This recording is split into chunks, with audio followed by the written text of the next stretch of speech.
तेल अवीव से उड़ी एक फ्लाइट हाईजैक हो जाती है और यहीं से एक अंतर्राष्ट्रीय संकट शुरू हो जाता है।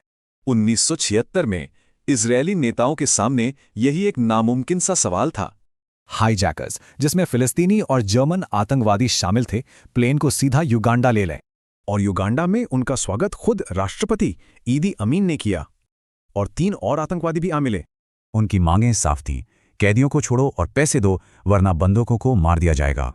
मतलब 100 से ज्यादा लोगों की जिंदगी अब पूरी तरह से एक धागे से लटकी हुई थी। इधर इजरायली सरकार में बहस छिड़ गई, क्या आतंकवादियों से बात करें या फिर सीधी कार्रवाई करें।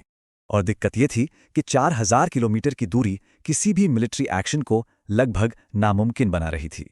मोसाद के एजेंट्स तुरंत पेरिस पहुंचे और रिहा हुए बंधकों से बहुत जरूरी जानकारी मिली। और इसी जानकारी से इजरायली खुफिया एजेंसियों ने एंटेबे टर्मिनल का पूरा नक्शा तैयार कर लिया। शुरू के 3 मिलिट्री प्लान्स को रद्द कर दिया गया, क्योंकि सब में निकलने के लिए ईदी अमीन पर भरोसा करना पड़ता। और समय हासिल करने के लिए इजराइल ने बातचीत का नाटक किया। डेडलाइन 4 जुलाई तक बढ़ गई। और फिर आया ये नया प्लान, ऑपरेशन थंडरबोल्ट। बेहद खतरनाक और सिर्फ सरप्राइज पर टिका हुआ।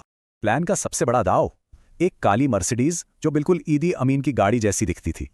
3 जुलाई को प्लान को हरी झंडी मिली और उसी रात मिशन शुरू हो गया। लेकिन पहुंचते ही एक बड़ी गड़बड़ हो गई। ईदी अमीन ने हाल ही में अपनी गाड़ी बदल ली थी। युगांडा के गार्ड्स ने काफिले को रोका और कमांडोज को मजबूरन समय से पहले ही गोली चलानी पड़ी। इसी गोलीबारी में मिशन कमांडर योनाथन नेतान्याहू शहीद हो गए, पर टीम रुकी नहीं। और यकीन मानिए, जमीन पर यह पूरा ऑपरेशन सिर्फ 53 मिनट के अंदर खत्म हो गया था। इस 1 घंटे से भी कम वक्त में 102 बंधकों को छुड़ा लिया गया और प्लेन की तरफ ले जाया गया। ये मिशन एक बड़ी कामयाबी थी, लेकिन इसकी कीमत भी चुकानी पड़ी। एक बंधक को बाद में मार दिया गया था। मिशन के शहीद कमांडर के सम्मान में इस ऑपरेशन का नाम ऑपरेशन योनाथन रखा गया। इसीलिए ऑपरेशन एंटेबे आज भी इतिहास के सबसे साहसी रेस्क्यू ऑपरेशंस में से एक माना जाता है।